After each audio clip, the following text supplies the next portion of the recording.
Oh gosh, we're in an amazing time in humanity. Oh my gosh, we are in an amazing time. And I cannot express enough how lucky I am to be born during this great time. And I can't express how lucky I am to be adopted even way back in 1975.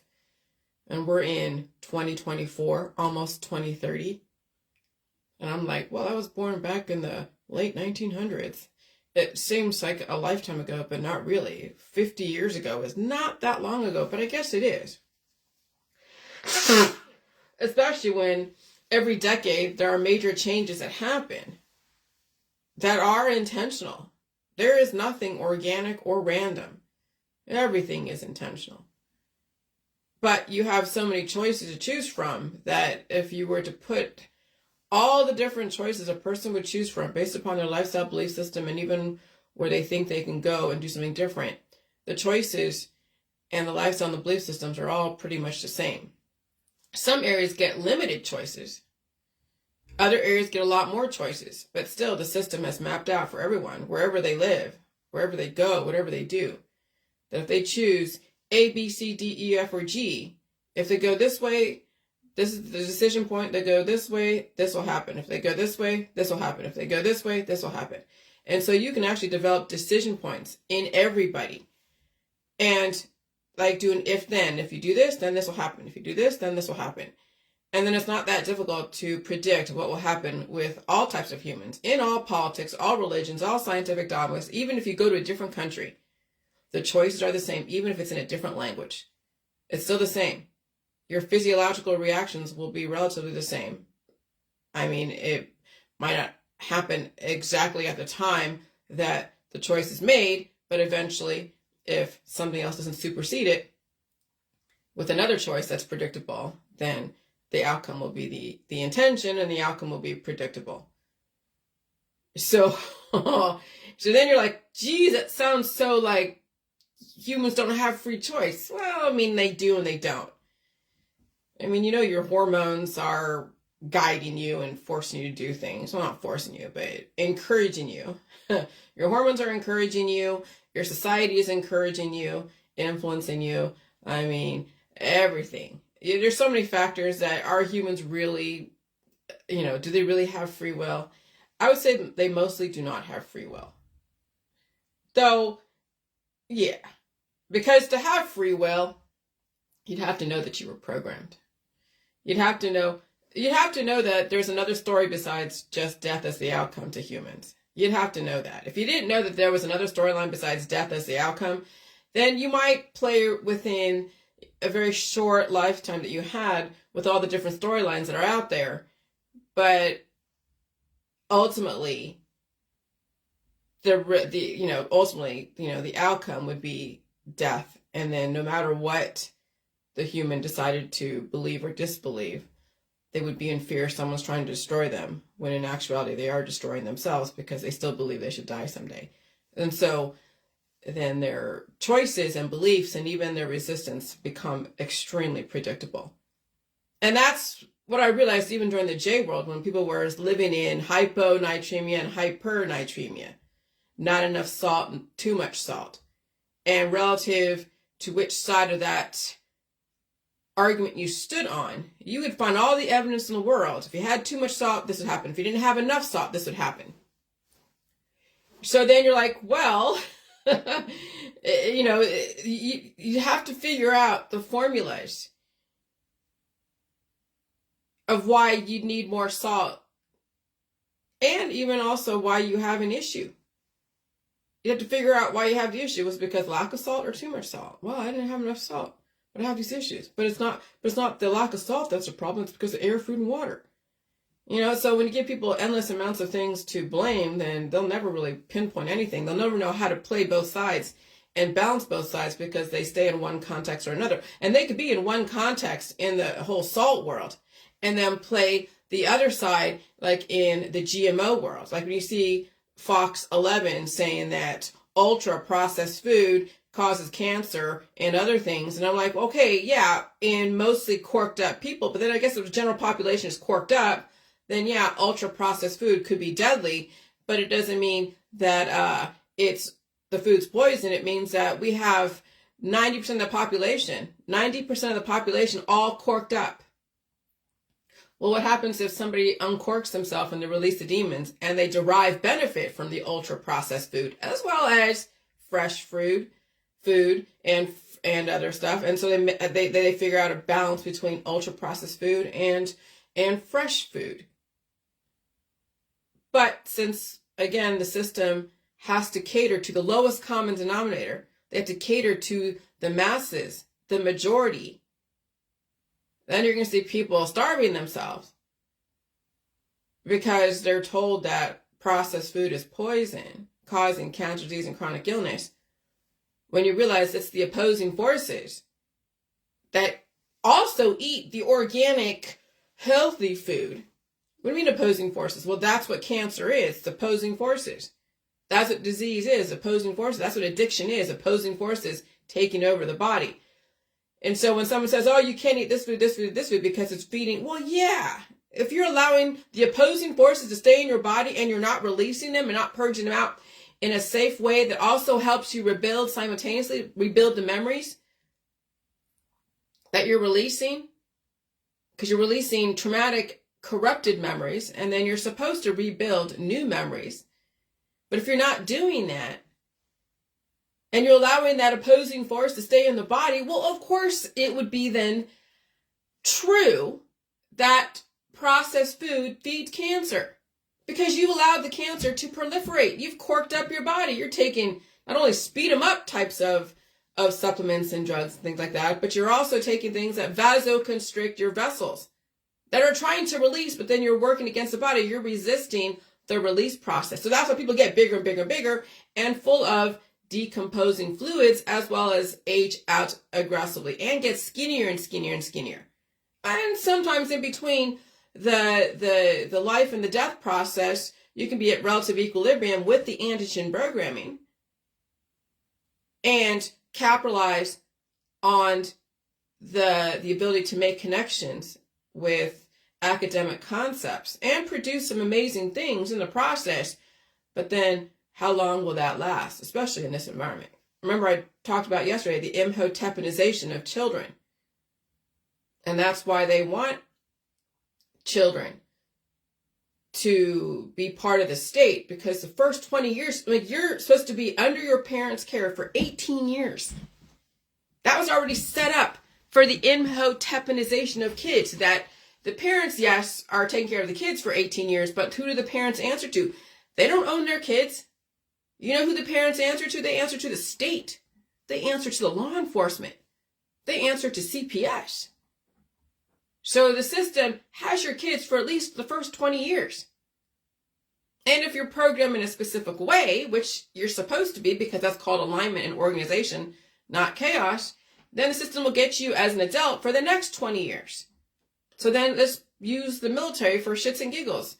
You have 20 years in the military before you retire. And people put in their 20 years in the military and they retire at 40.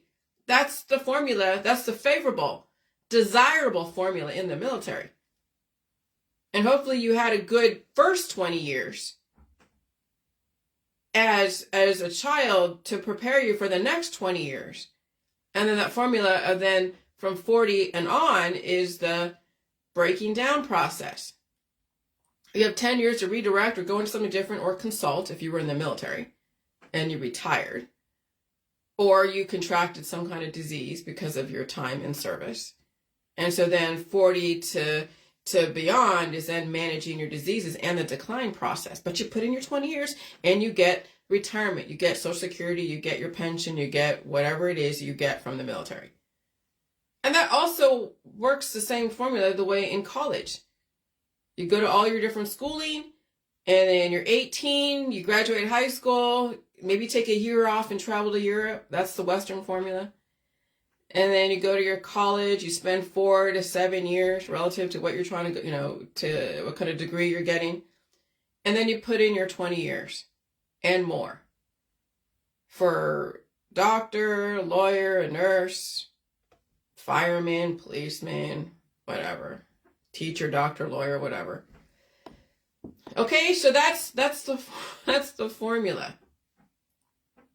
That's the formula. So, yeah. Oh my gosh.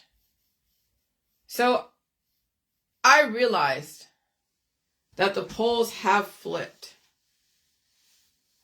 Okay, because I was really different from that formula. Because you have to work from a formula. But if someone like me does not work with the same formula as others, then I would be looked at as a rebel. I'd be looked at as different or stupid or this or that.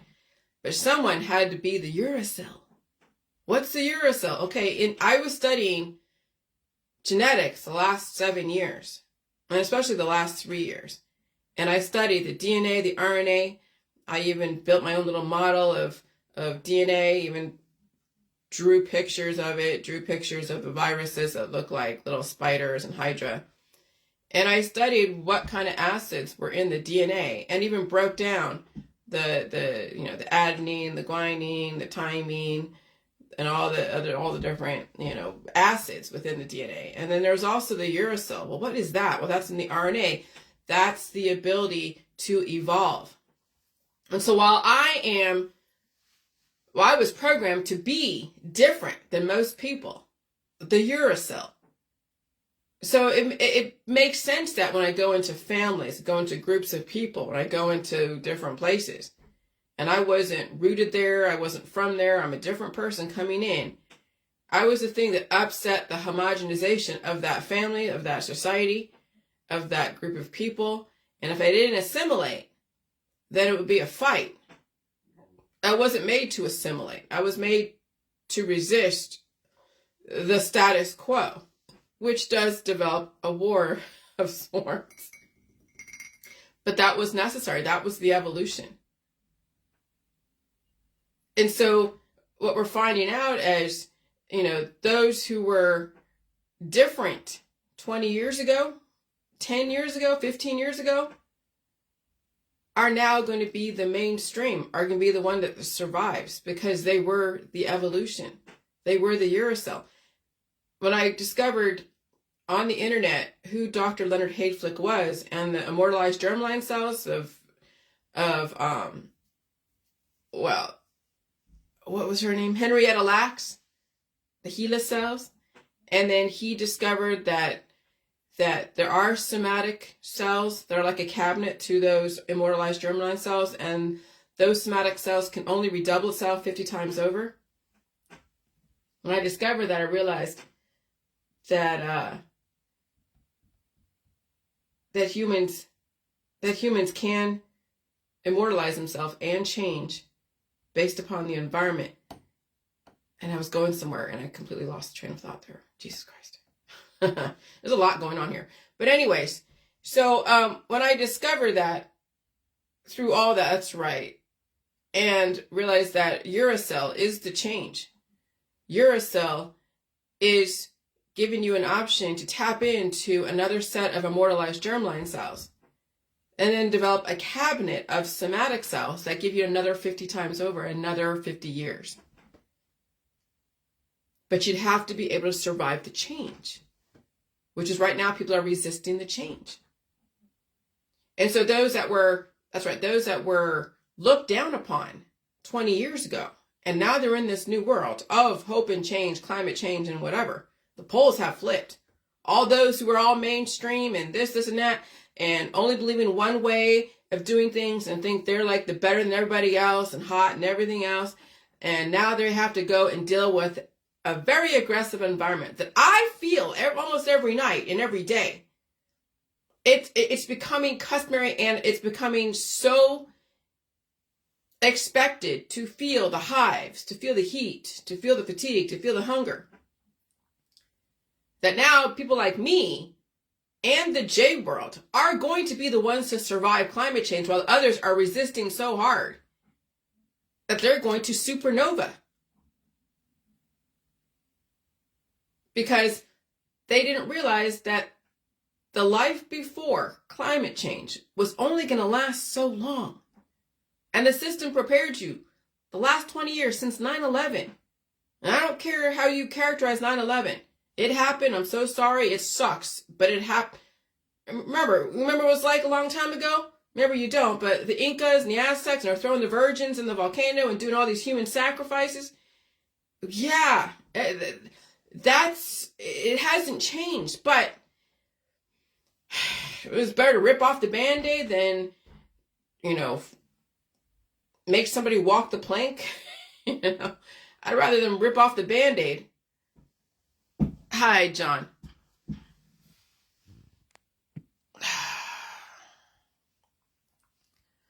Better rip off the Band-Aid than to lead someone down a plank. Okay? Better to rip off. So that's what happened in 9/11, 2001. It was ripping off the Band-Aid. America, yes, you had many, many years of pleasure and paradise and innovation and access to resources, and you were able to throw your weight around. America, the West, you were throwing your weight around all over the world. Now it's time to be cut down to size. Now it's time to say, okay, you're not going to be number one anymore. You're going to now have to pay the piper. It's just time now to figure out, okay, now it's time to be humble, Western people, American people. Somebody posted, actually, he's somebody in my town I used to do the Toastmasters with a few years ago here in Ohio. And he posted how Americans should not be mentioning human rights when they've supported some kind of thing over there in the Middle East. And I'm like, yeah, you're right. The West definitely has done atrocious things to each other and to third world countries. The West has done some atrocious things to each other on the internet, to their own children, to their fellow countrymen. Yeah, so we can't claim that we're better than any other world. I mean, we have a better lifestyle living, so to speak. It's all relative, but we can't claim that we are perfect when it comes to human rights. We try to do good, but individually you can make or break yourself with human rights type of thing. But we can't claim that we're 100% perfect, because individually some people are really atrocious to other people, like seriously atrocious to them. And so, yeah, so I'm just like, yeah, right now we're facing what we have been like to other people. We're facing how we looked at history, denying history, making fun of history.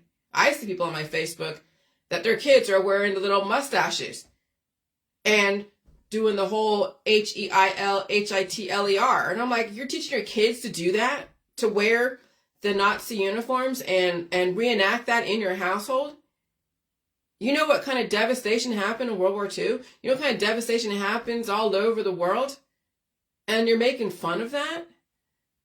Okay, so yeah, we don't really have any right in the West, even in America or the West, the UK, to say that you're better than everybody else when you are teaching your kids to reenact things that were so atrocious in history.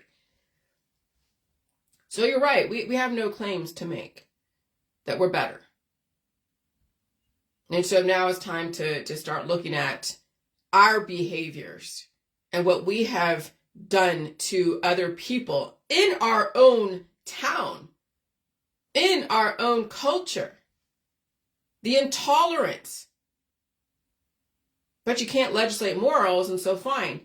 If your intention is to still be atrociously horrific to your fellow countrymen, and then you're having 1 billion children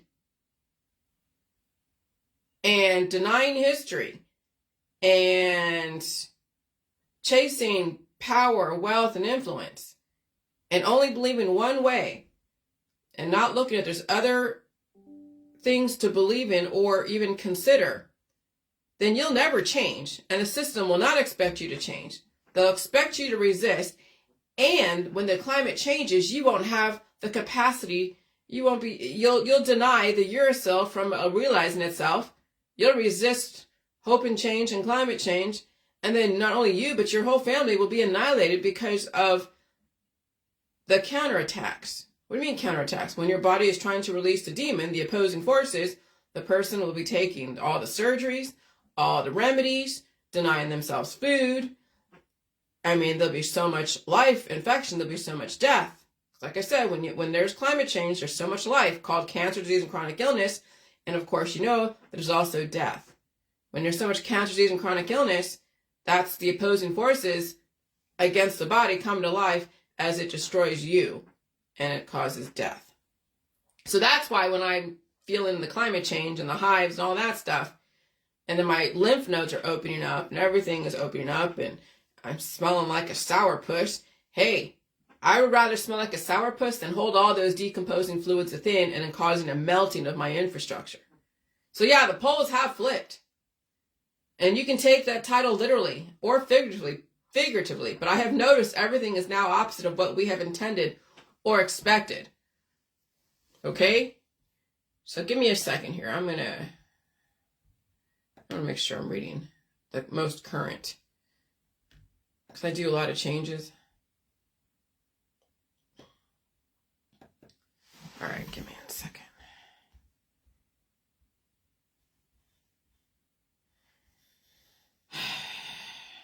So the poles have flipped. You can take the title literally or figuratively, but I have noticed everything is now opposite of what we intended or expected.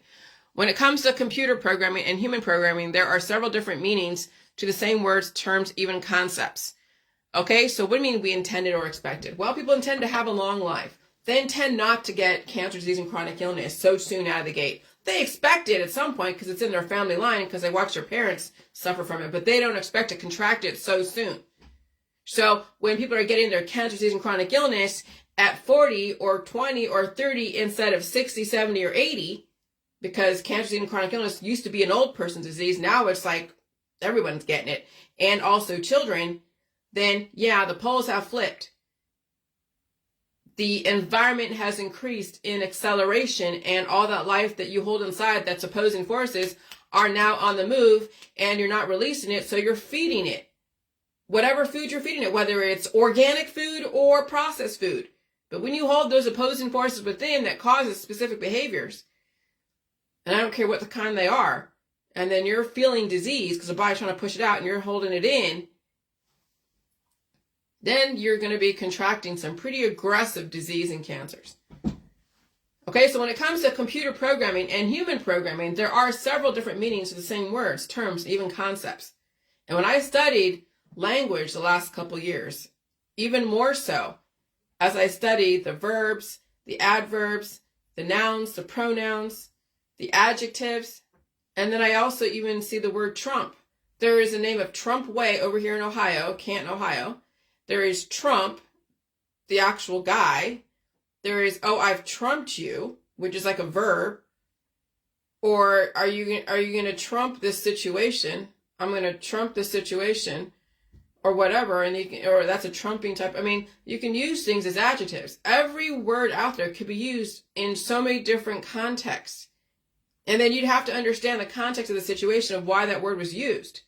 So, which is why ESL students will have a trouble understanding another point of view when they're learning just one context. When you're going to ESL school and learning English as a second language, and they're only showing you one context of disease and cancer and politicians and religion. You can see why wars are fought, because this guy is living from the context of Trump as a noun. This guy is living from the context that Trump is an adjective or a verb, and they're at war with each other, trying to trump each other. And that can be used as a pejorative, or it can be used as something as a positive.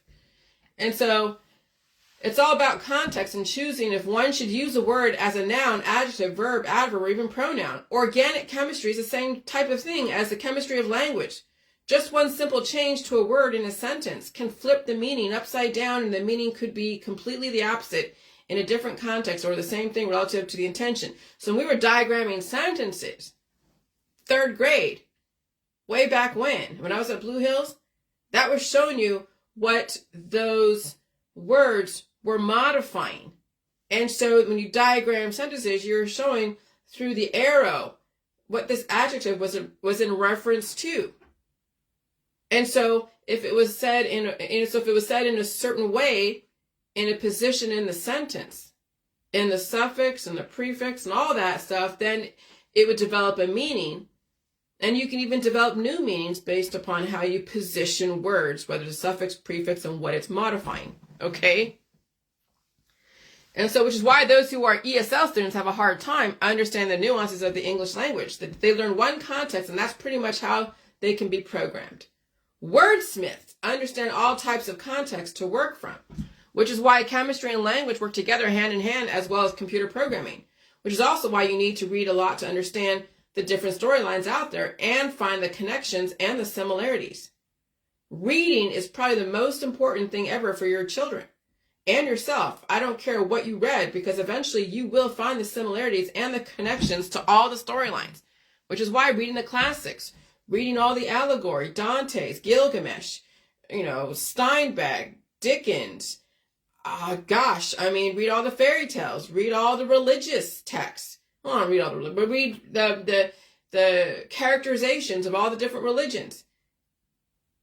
Because it's hard to read through some of the language because it's either really archaic or old language, or it's so wordy, or there's too many footnotes, especially Dante's Inferno or the Divine Comedy. Okay? And so, but hey, someone like, Dickens, Charles Dickens, The Tale of Two Cities. It was the best of times, it was the worst of times. Abso-fucking-lutely. That's humanity. That's the cities that rise and fall. They go through the Great Depression, or they go through a great, this is the Roaring 20s. And so reading is probably the most important thing ever for your children and yourself. I don't care what you read, because eventually you will find the similarities and the connections to all storylines. People who cannot read will be used as a tool. People who read very limited amount of information will be used as a tool, because they'll be stuck in a context of belief and religion and politics and science. And those jails are very hard to escape from, because they will find all the evidence to prove their beliefs within the context of the world they live in. And of course, they have no impetus to change anything until they have no choice or they die suddenly. Okay, so those that live only in the context of Trump is my savior or Biden is my savior, if they live only in the context of their religion, of their politics, of their science, and they will find all the evidence, because there will be evidence to support their beliefs, how they want to characterize a bone, a structure, an environmental change. Yeah. Just like the whole hyponatremia. Relative to which side you stand on, you will find every evidence in the world to support your belief, your claim. And you can't argue with the person, especially if they characterize their symptoms in such a way and they had something to blame. Too much salt, not enough salt. Too much organic food, not enough organic food. Too much GMO, not enough GMO. Too much air, not enough air. Too much water, not enough water. I mean, you can play this game all fucking day if you want. Alignment of programming. And there's always some kind of scientific, physiological evidence to prove whatever theories you want to prove relative to your perspective. But if we're going to change major storylines, then the science must change. Formulas must change. And I knew this because not that I have a whole set of new formulas for flat Earth, but I remember how hard people have fought to prove flat Earth. And I understand what the whole intention of trying to prove a whole nother storyline that would require a whole new set of formulas. That right now, when you have the school system and the college system teaching you one set of formulas based upon a globe Earth, why would you go and upset the apple cart and try to bring in something that you're going to have to then modify all of the formulas that Newton and all the different people out there that have already proven in one context, which makes sense because you want to have order, you want to have some kind of organized system, you want to have the same set of rules that when you're going or building a building, you're not wondering if, oh gosh, if we're living on a flat plane and we do this, this, and this, but wouldn't that work though if you lived on a flat Earth? Well, I'm trying to think, could you use both? Would it make sense? Even if it was flat Earth, would it change the architectural nuances of a building? I'm trying to think how it would. Because I don't have those formulas for the flat Earth to prove that. And then how would that affect, of course, the infrastructure? How would flat Earth affect the infrastructure? Could it? No, because if that's even true, if it's flat Earth or globe Earth, the infrastructure is still what it is. Obviously, if say we're on flat Earth, the formulas that we're using for the architecture and everything else is working. Now, as far as the weather modification or whether that might have a lot to do with why the globe Earth, based upon the sun and the revolutions and versus geocentric versus, what is it? Heliocentric, you know? But see, that would be just, what is it? Starting from square one. That would be just starting from the beginning. Okay, so let's say you just threw away everything that Newton and, throw away everything that Einstein and Newton, everyone, and go back. Why would you do that? What would be the point? And again, I couldn't tell you. See, I couldn't tell you if adopting that theory that flat Earth exists would force formulas to change. So I don't want to explode my head that way. Okay, so it doesn't. I don't see the point. I don't see the benefit. And if someone decides to go and argue every single scientist out there, Newton and Kepler and Einstein and all of those, and Hawking, if you want to go up against those guys and rearrange their formulas and give off different words, that still the concepts, or I don't say the concepts, the meanings would still remain the same.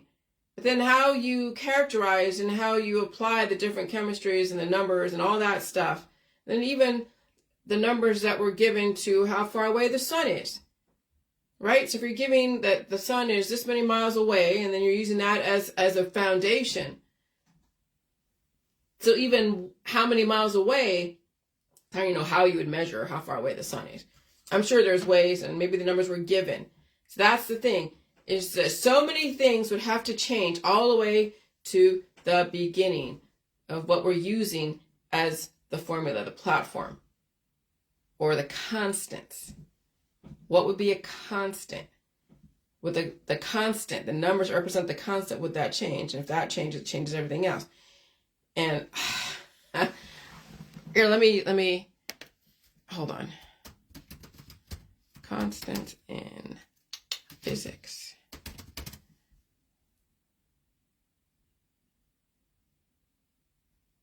In physics, constants are fundamental quantities that are believed to be universal and have constant value at all times.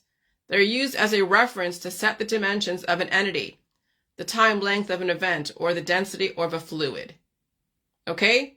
So if constants change, because again, I couldn't tell you how many miles away from the sun, let's see. How many miles away from the sun is the Earth? Sun is the Earth. So they're saying it's 92.138 million miles. Now, if you want to figure out how they got to that, that's fine. I'm not going down that rabbit hole because I'm not wasting my time. But I'm just going to take the numbers that science has given us to work from, to develop the order, the constant, and work from that. But let's say that number, the constant distance from Earth to the sun, changes. And let's say it's 1,000 miles. Then everything else would have to change. So I would rather just work from whatever they gave us to work from than try to just change everything, because that would be chaos. And you have to get everybody on board, and then everything else would be, I don't say in question, but everything else would have to change. And, again, oh God, is it worth it? What's the point? Okay? And so alignment programming. And there's always some kind of scientific, physiological evidence to prove whatever theories you want to prove relative to your perspective. But if we're going to change major storylines, then the science must change, formulas must change, the constants must change. And so it is necessary to believe only one belief. So is it necessary to believe only one belief or another? Well, yeah. For instance, flat Earth versus globe Earth. Both could be true relative to your perspective, but is it prudent for society to live from two different formulas based upon intention? If organization and architecture and other things are based upon a globe Earth formula, then it would not be prudent to unlock the flat earth formula until the systems was to change to a flat earth formula and everything else must follow in line. And you have to get everybody on board. And so what purpose would that serve if everything is working fine the way it is? And it is. People could say because they were lying. And I would say no. They chose one direction, just like with the whole salt thing. They said, okay, we want you to have less salt because we know that salt does bring up the immune system activation, wake up the demon. And so we're going to prescribe people and say, you got to have less sodium so you don't wake up your demon sooner than you expect and then have you cause to fight a battle that you don't expect. And I get that. And here I am going like, well, you need more salt, but that's just me. Because I was willing to wake up the demon. I did. When I was doing all this stupid detoxes, I was waking up demons within, developing more. But I can't legislate that upon other people. So the system has to be that centralized balancing force to say, okay, is it appropriate to wake up? Is it appropriate to wake up other people's demons? Is it appropriate to go from this to that? Okay? But no, the system chose one direction to go from because it was necessary for the evolution of that species and the environment. And it kept order. So yeah, when I was introducing so much salt, it threw off the order. I get it. I realize that. But I was made to be a Uracil. I was made to be evolution. I was doing what my programming was telling me to do. And I saw something about the salt that was missing within me. And I saw the difference in me. I'm like, oh my God, I discovered the next best thing to sliced bread in my world. Other people's world, maybe not so much. And I hear a ringing in my ear. So I rule nothing out. Okay? But I won't destroy myself for my society and my society to prove that we should go this direction, whatever that is, when the system wants to go another direction, whatever that is, for whatever reason. Computers, humans, and environment must be aligned in some way to develop order. And of course, the educational system must also be aligned to develop order with a little bit of Uracil to allow hope and change. Again, you have to have a little bit of corruption so you can see that maybe there is a point to change, because when the environment changes, and things have to change because of where we're going, then we have that allowance to change. And that change has to be controlled. And I get it. That's why all the censorship. That's why all the regulation. That's why the government coming down on people. That's why I got attacked so hard, because I was trying to change so much. The system was not ready for that yet, because they were setting themselves up for a controlled change that was going to happen in 2019. That is the body's insurance policy, right? Okay, Uracil replaces timing in the RNA when the corruption happens and a new set of immortalized germline cells paired with another set of mortal somatic cells, which can only redouble itself 50 times over, develop another downline. And that's a context from MLMs. Whenever somebody goes and gets recruited into an MLM, and they like the product and they want a team of people to sell the same thing that they're selling, but they also get a piece of the action. That's like a new immortalized germline cell that then recruit others to work under them. So you as a leader, as a recruiter, is now the immortalized germline cell, and you have now a downline of somatic cells that will go and redouble itself 50 times over until they go and recruit somebody else, develop then another downline. And that's how you see how MLMs spread out. And that was, that was big in the 2010s, 8, 9, 10, whatever. So that is a body's insurance policy to evolve when it's appropriate. And the educational system must give room for evolution, regardless if one characterizes the evolution as regression or progression. And so I am the main character in my own world of hope and change. And I also developed another arm of the Hydra of evolution.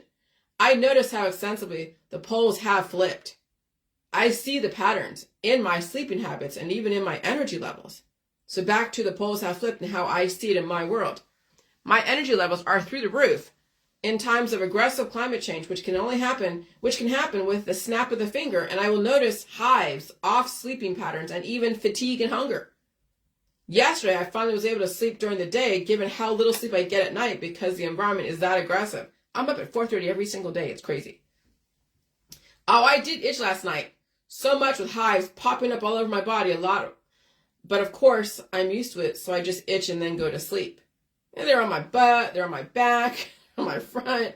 Sometimes they're right here. And I'm just like, okay. And so I'm just used to it now. My arm was a little bit sore, and I get to take my little back scratcher, and I go like this. I'm like, oh my God, it hurts.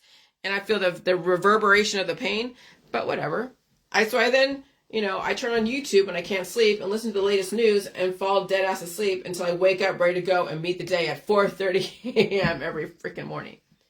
And so my daily food intake is either spaghetti with meat sauce, pork chops, venison and cabbage or potatoes, and my cravings for so much milk and porridge have subsided. I'm not craving exotic foods or going out to eat unless my husband and I are together. I also do not like socializing or going out so much like I used to. And I like watching Grey's Anatomy. Because I was watching the one segment when Dr. whatever his name is, he's an alcoholic. And he's saying, oh, I have a disease that I will never, ever get rid of. And I'm like, oh my God. I'm like, yeah, okay. And I remember people talking about their addictions way back early on in the J world. And they've had psychedelic addictions. They've had other types of addictions that when they were doing the J juice and it brought up the things they put to sleep. I'm like, oh yeah. I mean, when you finally can figure out that you can purge disease without going down the holistic allopathic world, and you have to eat all the food and open up your lower immune system and also your upper immune system, yeah, you will remember and even potentially crave aggressively the things that cause your disease, or the addictions that the opposing forces in your body have been allowed to metastasize and become influential. And then eventually that will be gone. I mean, when I was justifying smoking cigarettes for many years, even in the J world, okay, I did justify it. I wasn't going to die from cancer from the cigarettes because I knew what cancer was. And I knew that I was eventually going to purge it out, but I had to deal with that addiction of sorts. Okay, my dog was going through her shit, had her own issues that I was dealing with, and usually cigarettes, for me, when things were tough, times were tough, I'd turn to a cigarette. And so they helped me keep my sanity when I go outside and take her outside and she's going in fucking circles and all that stuff. I mean, that was so torturous for all of us, I know. But the cigarettes is what I was my crutch during that time. But eventually, even I purged out that situation. And now when I get stressed out for whatever reason, my husband may have something going on in his world that I might be stressed out about, I don't turn to cigarettes. I just deal with it, face on, talk about it, and then I drink my coffee, and everything is great. And I eat my food, and I don't have any more addictions. I have no more cravings for alcohol. Even my sexuality is tempered down. I'm still hetero, but I don't need to have to do all that at the drop of a dime, and I don't have to have it at all. Okay? And so I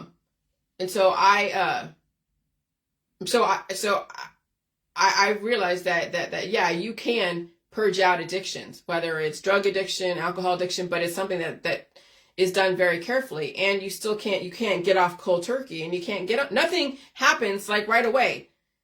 Addiction happens over time, through habits and routines and ways to deal and cope with pain. And then getting off addictions is a transition. Getting on the food supply is a transition. Remember a baby? They have to eat liquid foods and milk and all that stuff, and everything is strained, and eventually get on solid foods, and eventually, then that happens. But when you are transitioning onto the food supply or off the food supply, it's a transition. It's slow. And when you're getting an addiction to substances, it's a progression, it's habits, it's trauma. And then when in sexuality, it doesn't just happen right off the bat, it is a slow progression. And then also weaning off the sexuality so it's not running you and ruling you is also a progression. It's a releasing of the demons. Okay, and that's in all sexuality. And so I like watching Grey's Anatomy and picking apart the propaganda they used to glamorize getting operated on at the drop of a dime. God, it's fun watching the storylines because I like Dempsey and I like the actors, Sandra Oh and Ellen Pompeo. But the storylines that Shonda Rhimes developed, and I guess even her writers, oh yeah, you can see sexuality is completely in the forefront, regardless, doesn't matter what. And then always getting operated on, and the innovation of the medical system. Okay, so they're definitely glamorizing the medical system like it's the end-all, be-all, and all the innovation that's behind it. And of course, then preparing us for the future. They're talking about pandemics and all the different things that happen to people when they have different afflictions. They were preparing us for this time. And so I'm just looking out my window. I just like looking out. I like just looking out my window at the sky and the birds and the squirrels and find something new to me to learn about, put together, or express. And so the poles have flipped in my world, and I'm not in resistance. I can see how the giants, remember we were talking about the giants, were destroyed many, many moons ago, and I can only imagine the power of the Ark of the Covenant and the energy beams the humans used on the giants to make them go crazy and self-destruct, especially when they were sleeping. Because when a giant is awake, he's large and in charge and eating and cannibalizing and terrorizing. So the only way that you can get to a giant that is large and in charge that you can't really control in the waking world when they're asleep, how would you take those? Well, you see, if you can't use the sun because the sun's gone behind the mountains or whatever, because it's nighttime and they're sleeping, the giant's sleeping, then there's other energy sources that are used that may use energy that's like the sun to make the giant go crazy. Or when it's sunny outside and you're hiding somewhere and you're beaming beams at the giant, just like a giant magnifying glass, waking up the demons within. I'm sure the humans were very strategic 200,000 years ago, 20,000 years ago, 20,000, 10,000, maybe even 6,000. Maybe it was only within the last couple hundred years that we got rid of the last giants. And there was some residual. We have Andre the Giant. We have other people who still have that condition called gigantism. Why is it called a condition? Because they are not the norm, because they are being bred out of existence. And so, when you cut down all the large trees to give you a lot of amount of oxygen, you don't have as many giant people. And right now we're in a scale down. And so, a lot of the trees are going to be cut down and people are going to be forced into certain situations. We're in major climate change. We're in a great reset. Okay. But remember, trees can grow. One tree can grow in like 60, 50 years. So while trees are getting cut down over here because of so much of the human and tree interaction, other trees over here that are being cordoned off from humans are being grown over here. And so I know there's a lot of management of how the future is going to be configured, and you're just going to have to survive it and figure out what the heck they're doing. And so the giants were also the nemesis to the humans, and so it was justified. If the giants worked with the humans and learned how to pull back their predatory behaviors, maybe we all could have lived in harmony back then. Unfortunately, the giants resisted, and it was a war against the humans and giants. And the bigger you are, the harder you fall. The giants fell to the humans. Remember how we used to torture ants with magnifying glasses in the sun? And so the power of the Ark came from the static electricity stored in separated metal plates like a giant Leyden jar. In Harry Turtledove's novel Alpha and Omega, 2019, the Ark is found by archaeologists, and the characters have to deal with the proven existence of God. And what is that proven existence of God? It's the energy. It's capturing energy. It's harnessing energy, using different devices and means to do that. And so it's harnessing energy and then directing energy. What do you think, what do you think the conspiracy world talks about when it's like direct energy weapons that can be used for good or for evil or whatever you want to call it? Lasers. I even saw on Facebook that they developed another, like a lightsaber. Like Star Wars, right? Well, absolutely. Everything that you see in the movies, true. And I also listened to this movie or this YouTube video about Hitler. You should watch it. You should watch it.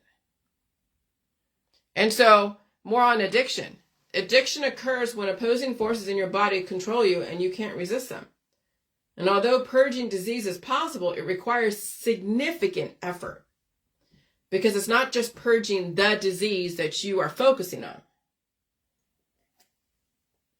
When you have cancer, it's not just the cancer that must be addressed. It's everything that contributed to that cancer. What is all that? Well, all the remedies, all the surgeries, all the food mitigation diets, all the fear of symptoms and pain and suffering, all of that has led up to cancer, disease, and chronic illness, and even died suddenly. And are people prepared to look at everything, or are they just going to be compartmentalized and just zero in on one little tiny thing and discriminate? Well, discrimination doesn't discriminate. It happens in politics, religion, science, and even in the health and wellness world. And so, although purging disease is possible, it requires significant effort, because it's not just purging the disease, it's also rebuilding simultaneously to develop new memories, with a few memories of the past that do not take over. Addiction and disease is like a bag of marbles, and you can't just pick out of the ones you want to deal with or avoid. Everything is connected. So holistic health and holistic medicine is completely deceptive. They still compartmentalize. They still take away food. They still demonize food. They still use remedies and things to target specific symptoms. They still vasodilate or vasoconstrict relative to the intention, forcing the body to open or close, and it wasn't conditioned to do that, or it would do it. But if you don't condition your body to open and close when it's needed for your benefit, then you will use medicine to force your body to open and close, and then that will cause breakage because your body will resist what it was not meant to do at the time until you condition your body to do it, which is why I say cough, sneeze, and blow your nose. Condition your body to release demons up here. So when I feel my head full in the middle of the night and I feel all this mucus replicating and building up, then do I have my little napkin or my little towel next to me and I'm blowing my nose so hard. But it's conditioning. I've had nosebleeds. I've had weird things happen during those times, but I still eat food to repair whatever damage during that time of conditioning.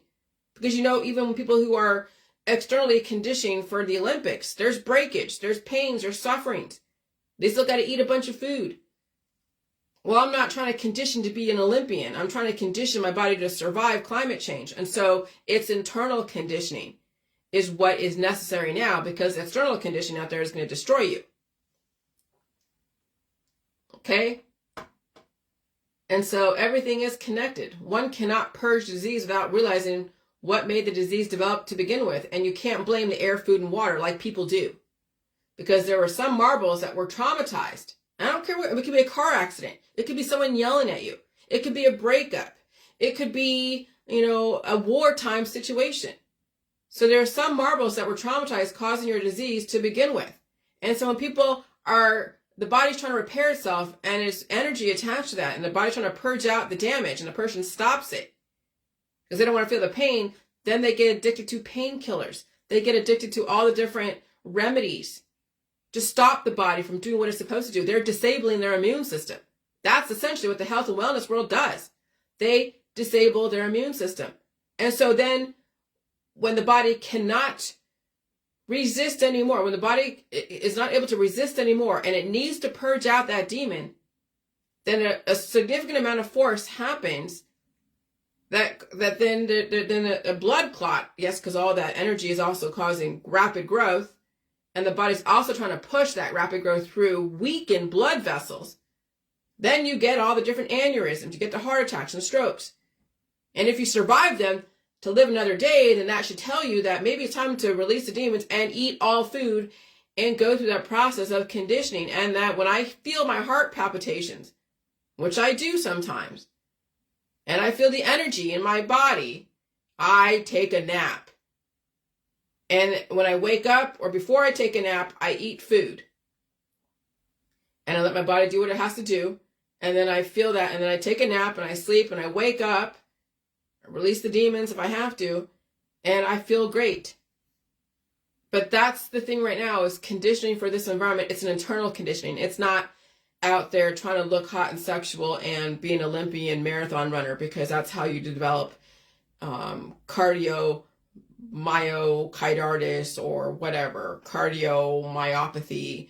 That's how things will happen through the cardio system, because people are not conditioned to deal with rapid growth and release and the lymphatic system trying to push all that jetsam and flotsam throughout the body.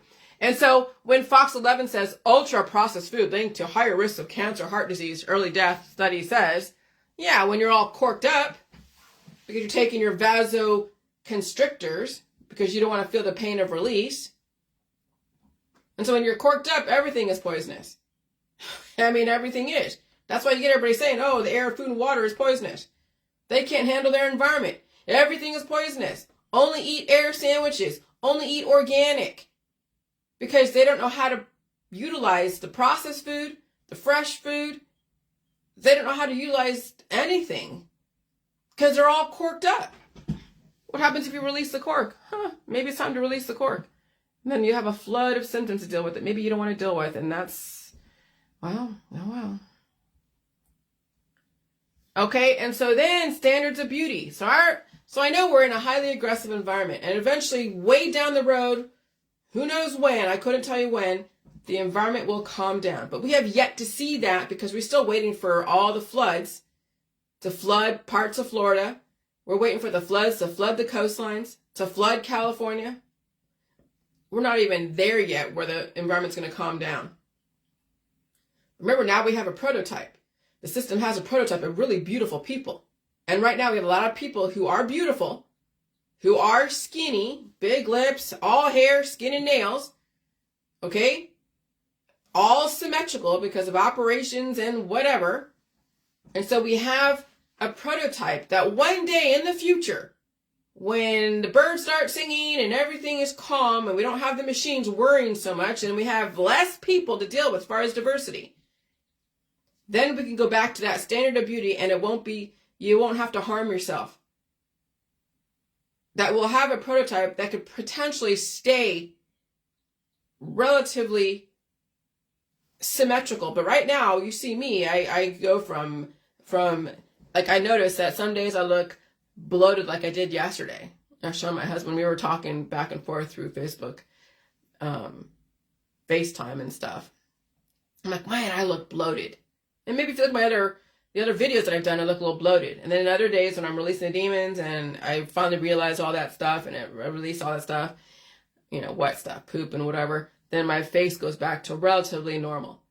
But again, I can't afford to be skinny in this environment. I can't afford to be dieting in this environment because you got to have substance that can handle the decomposition in your body as well as the new life that is developed through climate change and being around accelerated new immortalized germline cells. So again, in this environment, when I'm around diverse company for more than an hour, I get bigger and bigger and bigger because not only am I developing new life, offspring, but that life also is causing death. And so then I have the methane, I have the hydrogen sulfide, and I have the ammonia that then the body has to also release at some point through hives or through the lymph nodes leaking, through fatigue, through hunger, all that. Okay? So standards of beauty are okay in a very calm environment with less people because evolution can be brutal. And when you're around so much diversity, plus then a very aggressive environment, it's very difficult to keep up a certain standard of beauty without destroying yourself in the process. All right? So we have girls out there that are losing so much weight because they were bigger before. And they notice that on that side of it, when you don't know how to manage both the growth and the release, that they are growing astronomically. So they're like, oh my God, I got to go and do a diet. So they're either taking Ozempic or they are not eating food or they're taking speed 'em up supplements to then cause the hamster wheel to go double times, triple times that it needs to. And so now they have now triggered the opposite direction, which is now losing so much weight. And when you're losing so much weight, and you're afraid that if you do anything, if you go back to what you did before, eating the food you need to food, that you'll gain so much weight, you'll go back to that process, going either extreme growth or extreme release. So now you're going to watch these girls, they're going to be losing so much weight and they'll age aggressively and also weaken their vital organs. That's what's in it for these women who went from obese to now losing so much weight because they've switched the gears. They don't know how to manage the growth and release and keep on the weight and deal with all the symptoms that you have to deal with when there's growth and release. And sometimes it's arm pain, sometimes it's headache, sometimes all these different things. And so what they do is they switch their body to then, instead of becoming, bigger and bigger because they need to, because they have to have the weight to deal with the infrastructure change, then they're releasing so much. But they look hot doing it. So that's what they're riding on, is looking hot in this environment, not realizing that the environment is going to destroy them, especially the way they have triggered their immune system to work. And it's scary to watch. But again, you can't tell people anything, right? And so people resist change, and the counterattacks to keep things in place do more harm than good. Okay? And so whether it be Botox, Ozempic, plastic surgery, food mitigation diets, all the things that people are doing to manage their weight, operations, if you can handle the aggressive changes and look ugly in the process, the future won't be as bad when you have a certain standard of beauty and symmetry that was already put in place. So I got lucky. My mother programmed me in a certain way, and I mean, I came in with a certain set of phenotypical characteristics. I've always had big lips. Okay? But my growing up process was definitely an interesting process. And you saw how hot I looked a couple of years ago. And right now, I'm gaining a few pounds because I have to in this environment. I have to make room for death and reproduction. But when the environment changes, and it could be way in the fucking future, then I can go back to being relatively slim, energetic, know how to deal with change when it comes. I don't remedy it away. I don't surgically take it away. I just rest and relax and release the demons. And when I've assimilated to whatever changes happen in that environment, whether it's a microbe or an environmental change, I'm fine. And so if you can handle the aggressive changes and look ugly in the process, the future won't be as bad when you have a certain standard of beauty and symmetry that was already put in place. And you also have cell memory. One day when the climate is so much calmer, you can go back to what you were before if you can handle the change. And maybe you don't have to get any of that plastic surgery to make you look like a certain way. We don't know what we don't know. So find a way to survive the changes. Your body already remembers everything it needs to remember should that environment go back to what it was before. You already have memory of what certain standards of beauty are acceptable. And in the future, when everything is calm, it won't be hard to go back to that situation, and you don't have to harm yourself in the process. And when your body does change for whatever reason, it is not cause for alarm, and it's not a cause for harm. And since I was able to release my demons, I know how to release decomposition out of my body. My challenge is in a very dynamic environment around so much diversity. And so I will constantly fluctuate with the environment. That's my challenge.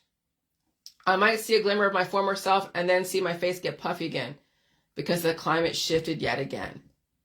Okay? Since I was able to release my demons and I know how to release decomposition out of my body, my challenge is in a very dynamic environment around so much diversity. I will constantly fluctuate with the environment. I might see glimmers of my former self and then see my face get puffy again because the climate shifted yet again. And so that's why the system wants only 500 million in the future, because it'll be easier to manage diversity, change, and life. And you won't have too many crapshoots out there wondering if they're going to hurt you or help you, feeling the need to protect somebody else from somebody else. That's right now mainly the problem of humanity. They're trying to protect their kids. They're trying to protect their friends and family. They're trying to protect people from 6,000 miles away. They're trying to protect strangers they don't even know. Okay? And when you're living from that point of view of being a savior, you'll never take care of yourself. You'll always be trying to take care of somebody else until you both go down with the ship, because each one of you is going to be taking care of somebody else until they all pass away. That's the family. Because they all take care of each other until the last one stands, and then they have no one else to take care of, and they don't know how to take care of themselves because they took care of everybody else, and then they die suddenly because they never took care of themselves. But they were the last one standing, and that's family. So again, when you have 5 people in a family, all of you are taking care of each other, and then this one goes. Okay, the pinky goes, and then the ring finger goes, and then the middle finger goes, and then the pointer finger goes, and then the last one stays the thumb, and then even that thumb goes because they never figured out how to take care of themselves because they were too busy taking care of this finger, this finger, this finger, and this finger. That's the family. That's friends and family. That's society.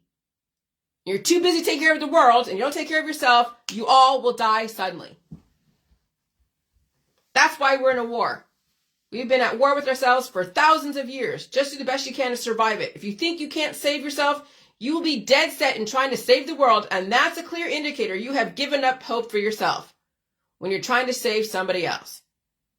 And so that's why I see such aggressive, predatory hatred towards those they think are the enemy, because they've lost hope for themselves. And if you can't save yourself, you'll try to save everyone else until you pass away and die suddenly. And you hope that you're not deadly about it. But you can detect and feel the acid that comes out of people's mouths when they don't realize that they have given up hope on themselves. And that's why they're out there dead set and trying to save the world. And that's why you're in a surveillance system. That's why we're in 1984. Because the system knew psychologically that's 99.999% of the population who have given up hope on themselves, trying to save everyone through politics, through religion, and through all the sciences. And so,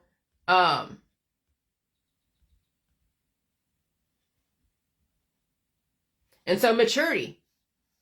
Someone said that maturity means desensitization.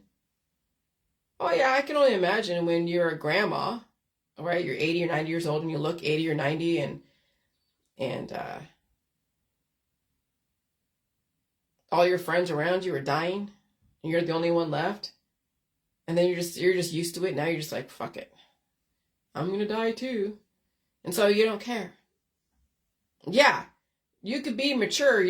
Doesn't mean you have to deteriorate from maturity. But when maturity might mean desensitization because you recognize you can't control the world. So why even give it any more thought? Why spin your wheels trying to control something you have zero control over?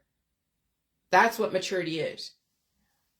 When you realize you're not as powerful as you think you are. Because there are far more powerful things at work, forces at work, around way before you. Okay? So there are far more powerful things at work that have been around way before you.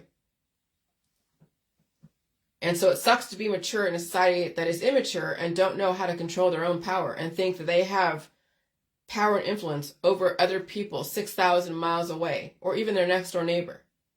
I hate to turn my head away, but there's nothing I can do except to get traumatized. So I have to protect myself, fight my own battles. Because that's the only thing I can do and have power over is myself.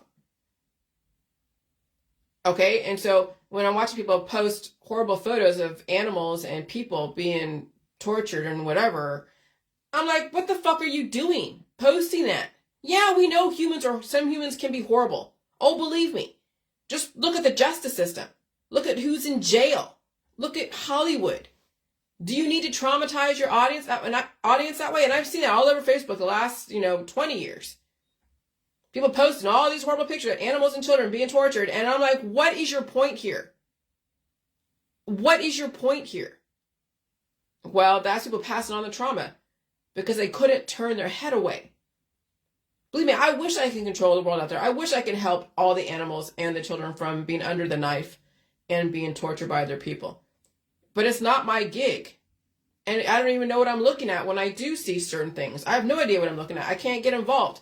I let the police get involved and do the investigations. Because you don't even know what you're looking at. Some it's obvious, others it's not as obvious. People make assumptions. And so I fight my own battles because that's the only thing I have power over is myself. And I looked, and it took me 7 years to figure that out. It took me 7 years of resistance to figure out I had no power over anyone but myself. And that's why I don't focus on all the wars out there. Ukraine and Russia are going to have to fight it out amongst each other. The Israeli and the Palestinians are going to have to fight it out amongst each other. We're going to have to fight whatever out amongst each other. But I stepped out of the war. I'm not playing that game anymore. Now the system has told us, the Summit County Sheriff told us, Butler County Sheriff told us, stay home, stay safe, defend yourself, defend your property. That's it. Because the enemy is all around you. The enemy is all around you. Even people that you live with. But you may not characterize them as enemies, but again, you have to defend yourself. So as soon as you take offense on yourself, well, there's protocols. When you take offense against a person, place, or thing, it's not only illegal, but there's also protocols. When you enter yourself into the medical system, you are doing counterattacks that could destroy you. And they're telling you what could happen if you do a counterattack against anything. And so while things were okay and accepted 20, 30 years ago in the medical community as far as surgeries and therapies, in this environment, the poles have flipped. What used to be what would be deemed as safe may not be. And people have to figure that out, how they're going to characterize that. Well, they'd have to admit that there is climate change. And when you have climate change and the atmosphere has changed drastically from what it was 20 years ago, then all the therapies and all the surgeries and all the things that you used to rely on to give you some kind of relief may not give you the relief, if anything, expedite what you already expect is to die anyways. And so then now you have to not only admit there's climate change, but do you really have to die? And is it worth trying to save somebody else? I mean, I get that if someone's drowning and you're right there next to them, you can pull them out of the water. Well, do that. But know your limitations. Know when you have to bring in authority. Don't be a vigilante. Okay? And so, yeah, the system has put out all the stops. Because they have people denying climate change. They have people denying so many things. Radicalizing people to be one way or the other. If you can't change and evolve and reconsider your lifestyle and belief systems, it's not going to matter what you believe in or not believe in. It's not going to matter.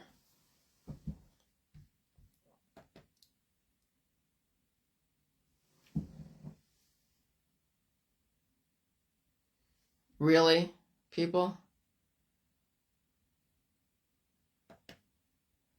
So, this person is like, doesn't understand that there's a lot of things going on.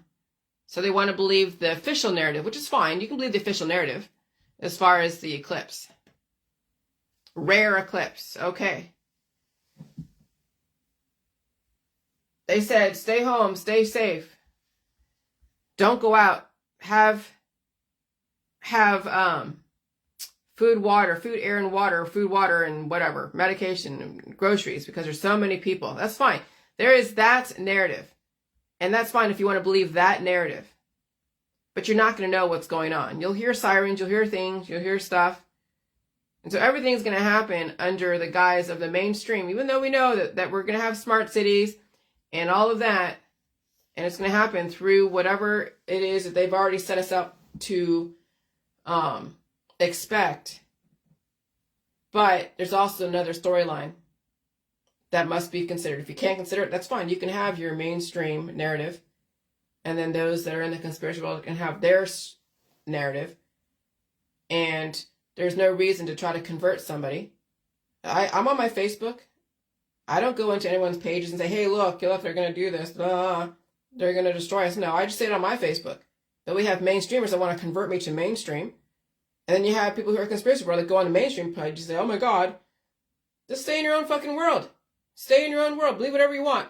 Just don't harm anyone else. But you are allowed to have your belief system. What you're not allowed to do is try to force convert somebody else or protest their belief system or try to change them. And that's a valuable lesson I learned when it comes to having your belief system. Is how you can be credible and right in your world and still give room for somebody else to believe what they want. And you're not actively trying to force convert them and browbeat them and belittle them. But that's the thing with what we were taught, is to go to war with each other. And we were given so many different beliefs. That's the Tower of Babel. When you're given a belief, when you're given a religion, when you're given a scientific dogma with so many different arguments around it. And even though we were under one programming for many, many years, and then this conspiracy world got wind of another type of storyline, that was the beginning of the end of the old world, when we realized there was other storylines to consider. And the system is very good at allowing all the storylines to manifest relative to what we choose to believe and feel comfortable with and be okay with. And that's great. That is an amazing freedom, to give everybody the freedom to believe whatever they want. But there's still the rule of law, not the law of the jungle, that will govern the conduct of nations. Okay, and so it took me 7 years to figure that out. It took me 7 years of resistance to figure out I had no power over anyone but myself. Okay? And so beware of the Ides of March. We are reaching the time this statement will actually mean something. The conspiracy world was right. For karmic reasons, they gave you choices to believe or disbelieve. You made the choice. And so that person that was trying to troll me, she has a choice to believe the mainstream, and she had an issue with my thought process. But that's fine. She can choose to believe whatever she wants. She might even be the ones that go off and travel to the places. Okay. So we'll see what happens. Even if nothing happens, I'm feeling the energy. We're all feeling the energy. Died suddenly right there. Regardless of what you blame it on, that should be a major indicator. And I tell my husband, okay, honey, I want you to be home on April 8th. I know you're coming back from a trip, but don't go to work until the Tuesday. It's like, well, they said this all the time the last 10 years. Oh gosh, we're having this. Yeah, it's called conditioning. Because when it does happen, you won't be surprised. What do you think the predictive programming on, The Simpsons and the movies? And you can choose to say that it's all science fiction, it's all fiction. Okay, that's fine. Live in that world. Or you can choose to be like, oh, wait, they're trying to tell. It's a warning. You see those two worlds? You can live very nicely in those two worlds. It's when you try to convert someone from that world in other worlds to your world is when the war begins. You don't want to be in that position. And so for karmic reasons, they gave you the choice to believe or disbelieve. You make the choice. They're trying to tell you. Absolutely, because you can't force people to change, but you give them the conditioning to change. So if something happens on April 8th, well, we already expected it. If nothing happens, that's great. But as you know, shit's happening. It's not like they're going to pull back and say, okay, we're not going to do any more changes, no more climate change. We're going to pull back and say the seas aren't rising anymore. We were mistaken. They're not going to fucking say that. They're not going to say anything like that. So something might happen, and it might be there's official narrative, then there's the unofficial narrative. There's the conspiracy side of it. And you still get the choice. That's the beauty of the mainstream and the conspiracy world, is you get the choice to figure. And even though we're like, well, we told you something's going to happen April 8th, they'd be like, oh, it's coincidence. It was an invasion. They already told us that the borders were open. All these people came through, and now they're being positioned all over the world, and they're using April 8th as a jumping off point. Whatever story you want to put is whatever. The outcome was the intention, regardless of how you want to spin it, how you want to characterize it. The outcome is the intention, so that's fine. Whatever. But you still be prepared. Regardless, if you think it's contrived or organic, if they say prepare, have your phone, have your alternative modes of communication, have food and water, have, a generator or something, heed the warnings. Regardless if you think it's organic or synthetic, heed the warnings. And so in my opinion, you can think so hard that you burst blood vessels if you don't support your blood vessels. That's what happens in climate change when you develop so much life within that causes so much death. You must be able to expand and contract, and you must have reinforced vital organs. And if you don't know what kind of deficit you came into this world with, there is no guarantee you'll be able to handle the energy conversion of climate change. You must know if you can survive the expansion and contraction of your environment. And you can't afford to be picky and political about food. Surviving every single sickness without treating it is one indicator, but I couldn't tell you how to do that. Because even the books I have out there doesn't guarantee you'll be able to do what I've done, but you'll see the concepts behind it. Maybe they are applicable if you can handle it. Everything is a conditioning process. Procrastination never served anyone well. Okay? So right now the system is, the Facebook is playing with all the different AI and copyright stuff and music stuff. And so my last video had a little bit interference, and they were telling me, Sony try to do a copyright claim on something as far as music, and there's no music in this video. So I don't know exactly what's going on as far as in the background and them implementing AI for regulation and copyright claims, but you might see some interference in my videos, and I don't know exactly what's triggering that, but I'm not gonna worry about it. But yeah, we're heading into an AI world, and just consider all the storylines. It's not your story that is only applicable. That's why you have a billion languages. That's why you have a million belief systems. That's why you have all the politics, religion, science, because everyone is given an avenue to get their absolution and to explain away whatever's going on, and so they feel comfortable in their world. And I'm fine with that. I'm not arguing with any trolls on my Facebook. There's no point in it. I'm not trying to convert them. They're trying to convert me, and that's fine, because that's the world they came from, and that they don't know any better. And I will chalk it up to ignorance versus malintention, because in their world, that's what's gonna make them feel better. And I get that. It's hard when I figured out that I came from a science background with my parents as scientists, and I had a storyline behind all the shit that my sister and I went through, and I'm thinking, oh, all these things, oh, it's organic, and I figured out it was contrived, it was intentional, and it was an awakening. It was like, fuck, it made me cry. It really made me cry, but I got over it, because now, as I am 50 and I look back on now, all of that what we went through was a conditioning to prepare us for something like this, and one of us is going to survive, or both of us are going to survive, who knows? Survive, who knows? Then I wasn't as mad. But when you first discover that not everything is organic,